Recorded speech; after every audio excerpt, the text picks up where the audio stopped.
Hello YouTube! So, I've got quite a build for you. I've been cooking it for past week I think, just theory crafting and actually in-game trying what works and what doesn't, and now I'm finally making the video about this build. So yeah, it's cast on shock, it's quite a build, it's really interesting in my opinion. It's Archmage build, yeah, so I'm going with the meta scaling, alright, I know, but I told myself that if I'm gonna be playing Archmage, it has to be different than any other Archmage build. So that's why I made it cast on shock, and I banned myself from using Spark. So yeah, enjoy the rest of the video and tell me in the comments about what do you think about the build. Alright, let's get to the character. So, currently level 87, triggered Exile threat. Self-explanatory, I would say. Yeah, these are the stats, if you want to have a look. And let's get to the skill tree. So, it's a Stormweaver, Sorcerer Stormweaver, and I don't want to get into much details because this is just the first video on this build, and there's gonna be many more because I want to take my time with this build and really kind of try to fine-tune it. So, Stormweaver, and the first two Ascendancy were these two for Arcane Surge, basically mandatory, and then I went for Double Shock, great one, and the next is gonna be for sure Scouring Winds for the extra exposure effect. So, I said I'm not gonna get into much details. I'm gonna link max roll skill tree in the description. It's gonna be basically the same skill tree as I'm using right here. So if you want to take a look, be my guest. And yeah, it's just basically the main three things I would say in this build are the three keystone that every Archmage scaling build is using. So it's Mind over Matter, so your mana is basically your life, the trade-off of 50% less recovery.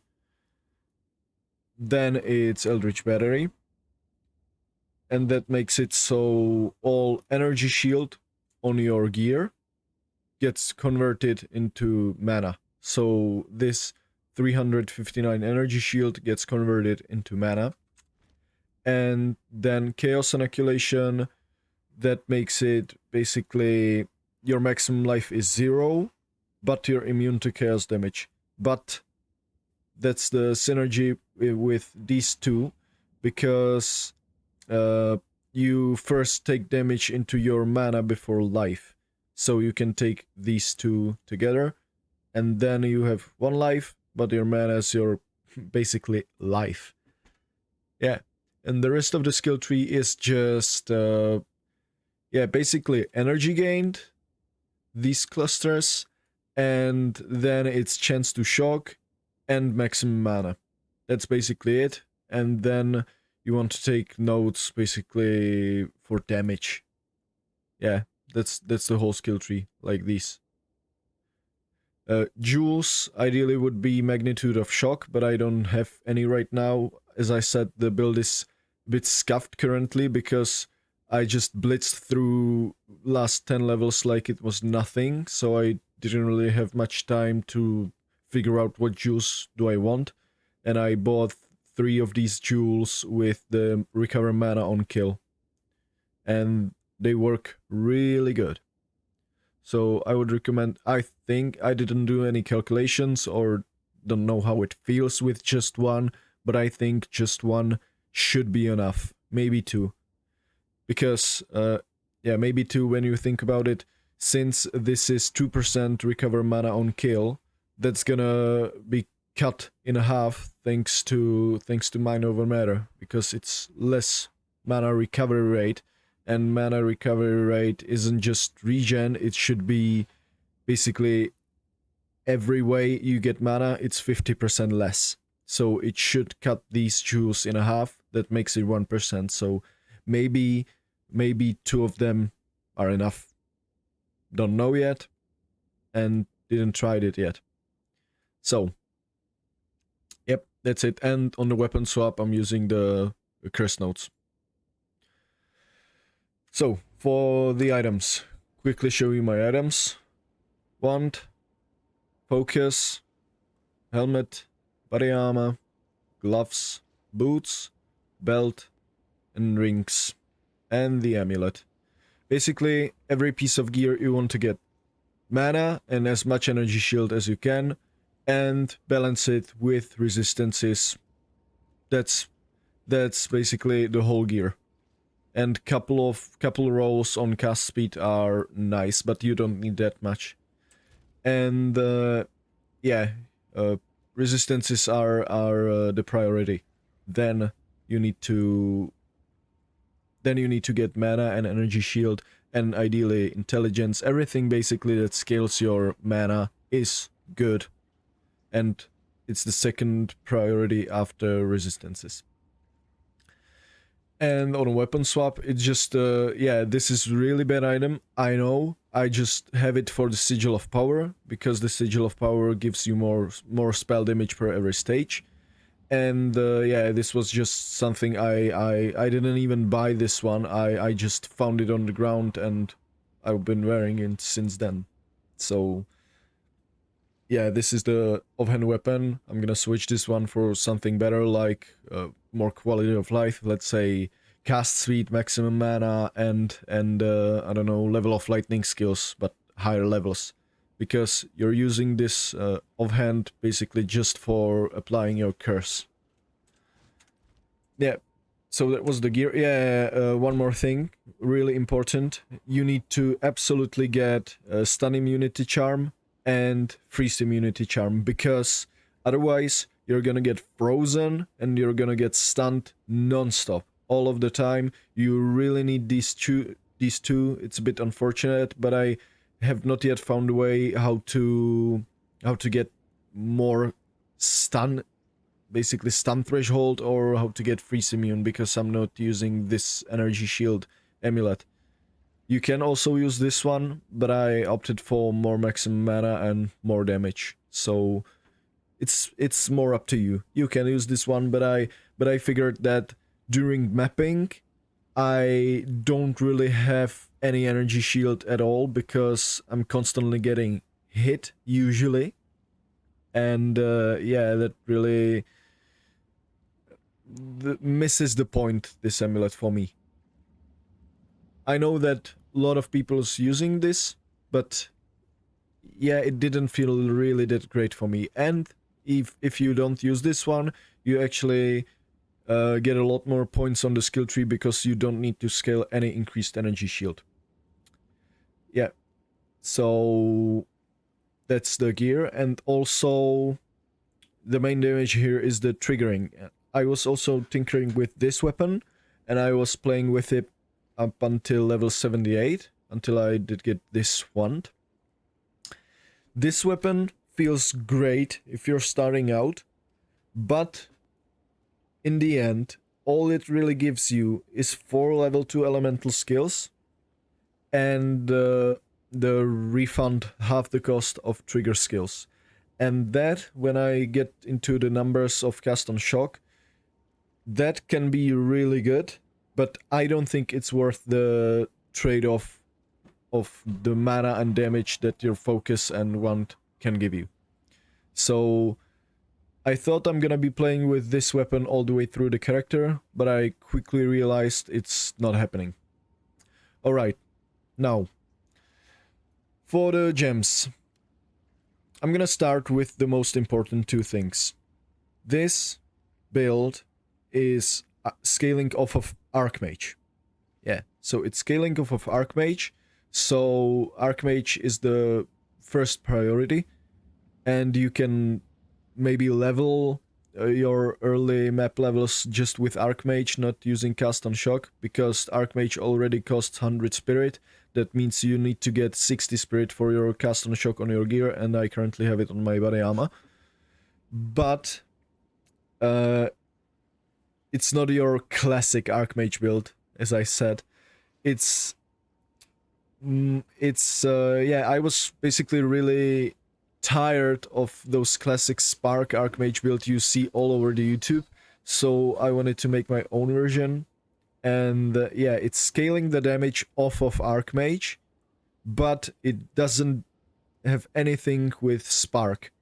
So yeah, it's my Archmage version. It's around Cast on Shock, and Cast on Shock is the main damage dealer here.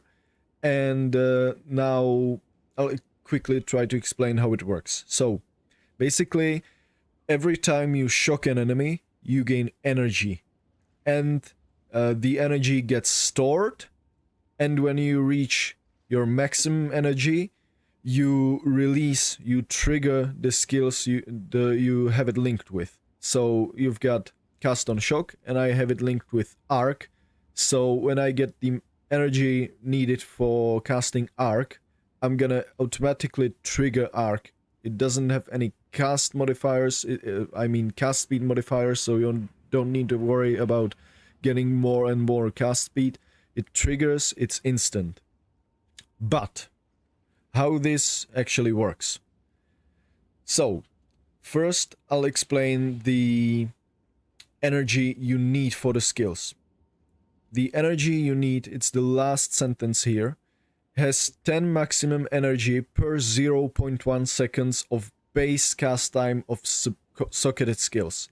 So that means you take a look at the skill you're casting, you want to trigger, and you look at the cast time number right here. It's 1.10 seconds. That means that it is 11 times 10, because it's for every 0.1 seconds, so 11 times 10, that's 110 energy. So that means you need 110 energy to trigger one spark. Well, I mean one arc. Sorry. And now, how do you get energy? First line right here. Gain 2 energy per power of enemies you shock with hits from skills. So, first you need to skill that you actually shock with, and then for the shock you inflict, you gain energy. And the energy works per power. It's always 2 energy per power. And you can have a look at the power description, and you see how much power every enemy has. Normal enemies, white mobs basically, have 1 power. So for every shock on white enemy, you get 2 energy. On magic enemies, they have 2 power. That means you get always 4 energy per every shock on blue enemy. Rare enemies have 5 power. That means 10 energy per every shock on rare enemy. And unique enemies always have 20 power. So that means per shock on unique enemy, you get 40 power. And that number that you can calculate here, it's always the same flat energy gain. However, that flat energy gain you can scale with things like I've shown you on the skill tree. Meta skills gain 15% increased energy, and you can actually see how much increased energy you have on the skill if you just take this slider out. Energy gain modifier 160%. That's what I have currently. And now all you need to do, how to calculate it, is you count the power of an enemy. So let's say I have unique enemy. That means I'm getting 40 power for every shock. So you take the 40 flat power, or 40 flat energy, and take that 40 plus 164%. That means I get 105.6 energy per shock on a unique enemy. Not just 40, that 40 is a flat, but then you increase it with this percentage modifier, and that's exactly the amount of energy you get per shock on a unique enemy, and you can calculate it the same way for every enemy in the game, for white, rare, or magic. So currently I get 105.6 energy per shock on unique enemy, and that means on almost every shock I'm almost at the breakpoint where I can proc arc on every shock on an enemy. So if you want to build this build or build it different way than I do, you need to take these thresholds basically into consideration, because if you have 105 energy per shock, that means you're just 5 energy away from proccing arc on every shock. But since the energy basically cannot overflow, that means even if you would have 109 energy on every shock, you still cast your arc every 2 shocks, every second shock basically, because if you would have exactly the 110 energy per shock, you would cast it with every shock. So you really need to calculate the breakpoints and take it into consideration. And one more thing I wanted to show you for the cast on shock. The my single target setup I'm using looks like this. The lightning conduit, for example, or comet, basically skills that have their base cast time, that's this thing, and they also have the additional to total cast time. That additional total cast time counts also to the cast on shock, or basically to the meta skills, but it actually is times 2. So that means the total cast time for calculation of the energy cost of lightning conduit wouldn't be just 1 second, it wouldn't be 2 seconds, it would be 3 seconds, because this is 1 second and this is times 2. So that means 3 second cast time, and that is 300 energy per cast per trigger of lightning conduit, and that's what you need to trigger the lightning conduit. So if I would give you an example for the breakpoints on this thing, then first breakpoint basically would be, I don't know, first good breakpoint would be 100 energy gain per shock on a unique enemy, since you're using lightning conduit, or I am using lightning conduit just on unique enemies or tankier mobs. Then the first good breakpoint is 100 energy gained per every shock on unique enemies. So that would mean I would proc lightning conduit every 3 shocks on unique enemy.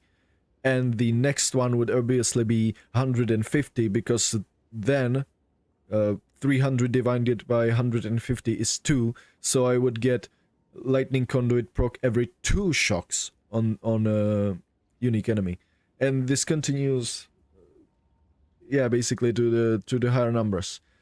Yeah, so this is the all the cast on shock explanation, I would say.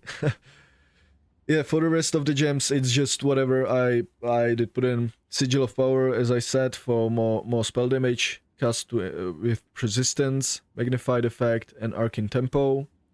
Ball Lightning is basically the fuel for the engine. It's the fuel for the cast on shock, because Ball Lightning for me is nothing about damage. It's just there to apply shocks, because it has this insane 750 more chance to shock. So base chance to shock for lightning damage is 1%, and if you then increase it by your increased chance to shock, and that number you increase it again by this, because this is a more multiplier and it applies last, I currently have around 30% chance to shock, just a flat. even if I would do just 1 damage to the enemy. I think I would have. I think it works this way, that I would still shock him even if I would have just 1 damage on the enemy. So yeah, I'm using ball lightning as a fuel for the cast on shock. Then with scatter shot, so I can shoot more balls lightning, so more shocks at the same time. Overcharge for the magnitude of shock. This is a great thing, and even though I have this 50% less duration and this 50% less duration on the skill tree, I still get like, I think it's around 1% or 1 to 1.5 seconds duration of shocks on enemy. When I've tried it last time, it was I think yesterday or something.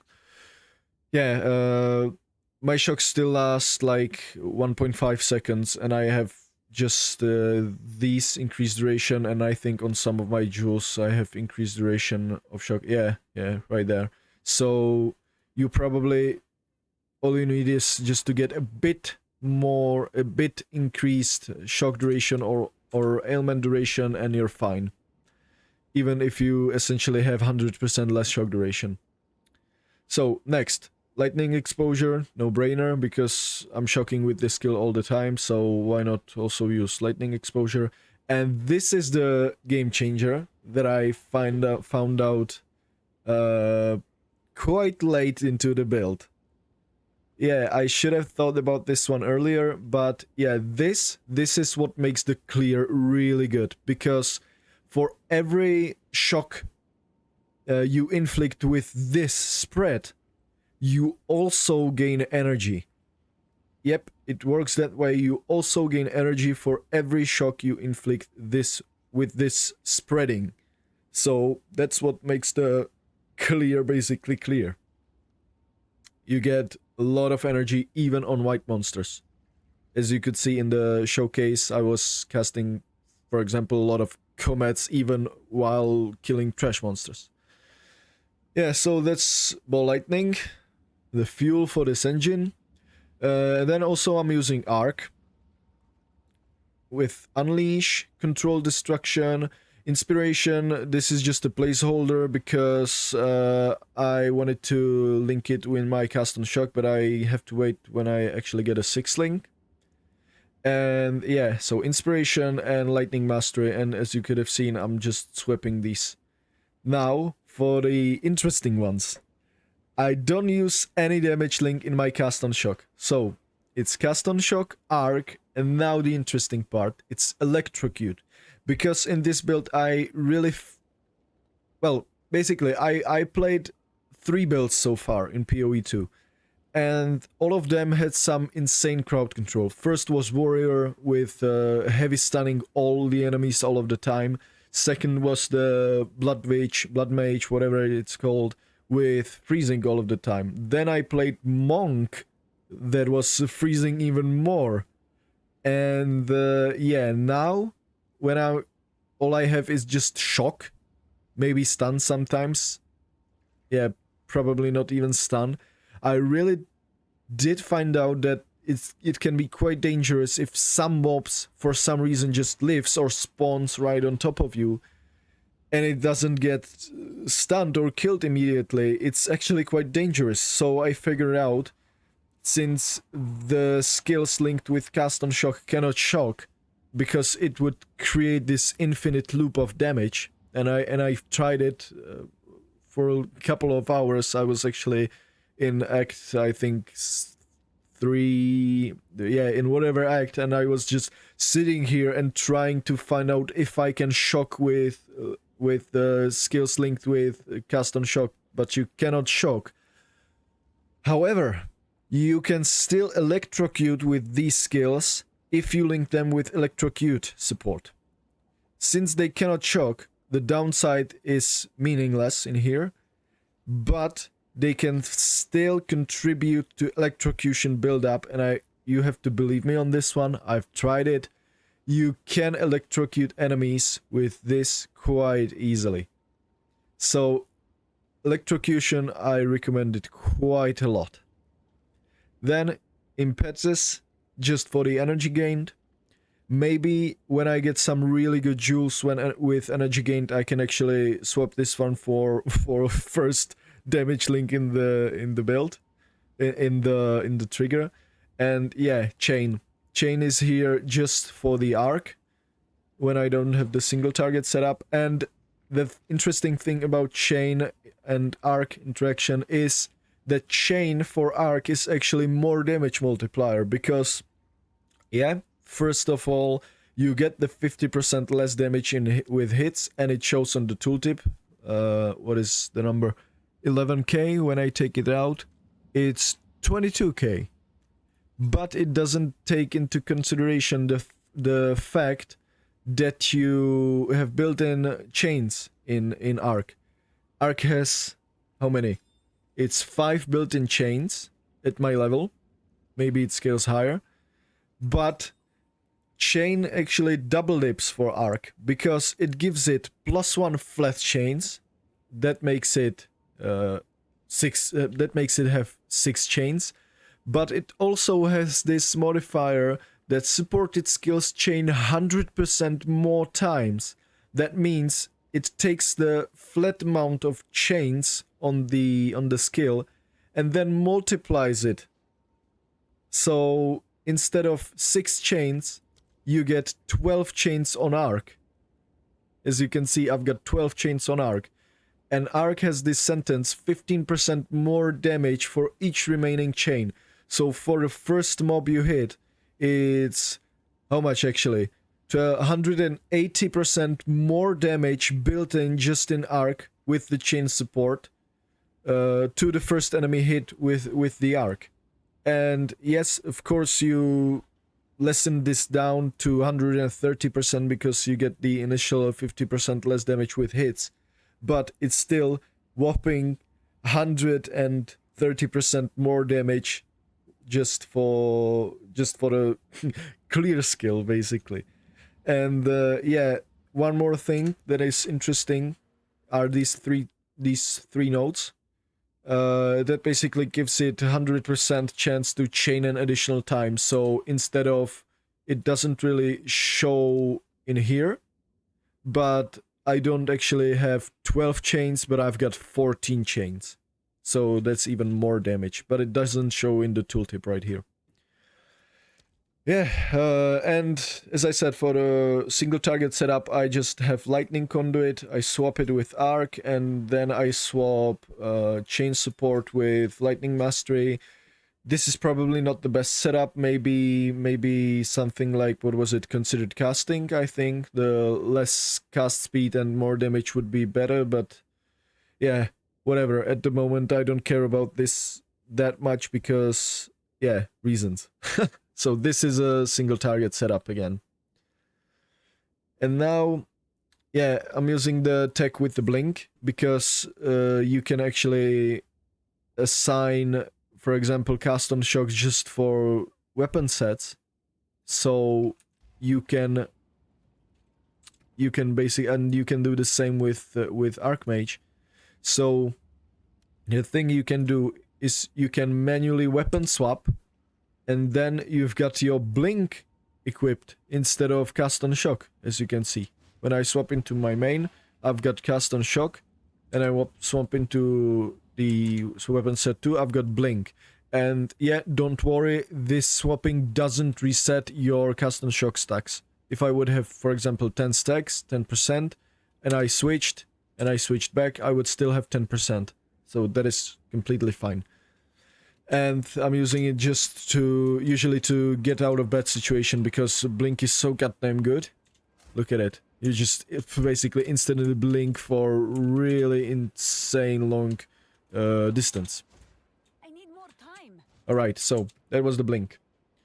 Conductivity, cursed with Focused Curse, Hex Bloom, Heightened Curse, and Spell Cascade.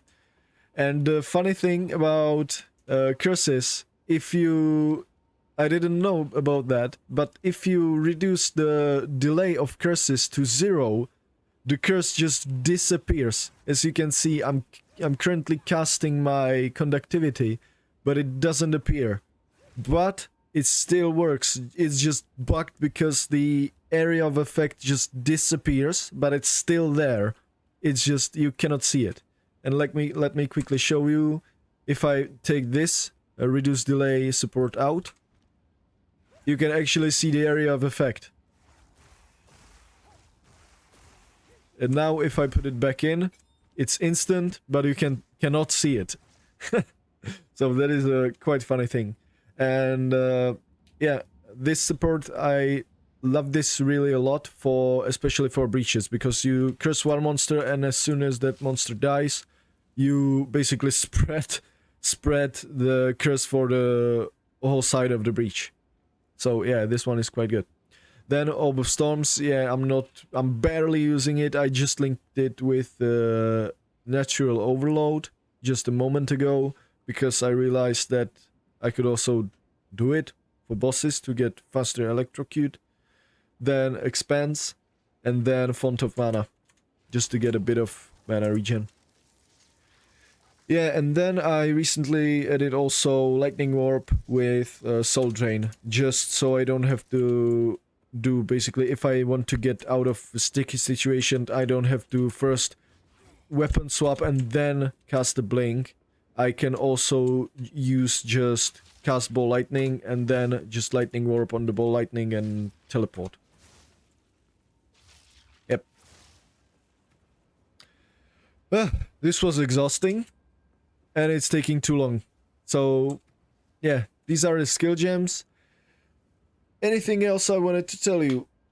I don't think at the moment. You've seen the gear, you've seen the skill tree. As I said, the skill tree is gonna be linked in the description. Sorry it took a bit too long, but yeah, it's...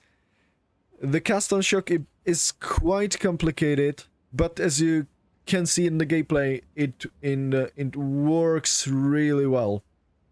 It works really well, and yeah, all you need is to just scale energy gained.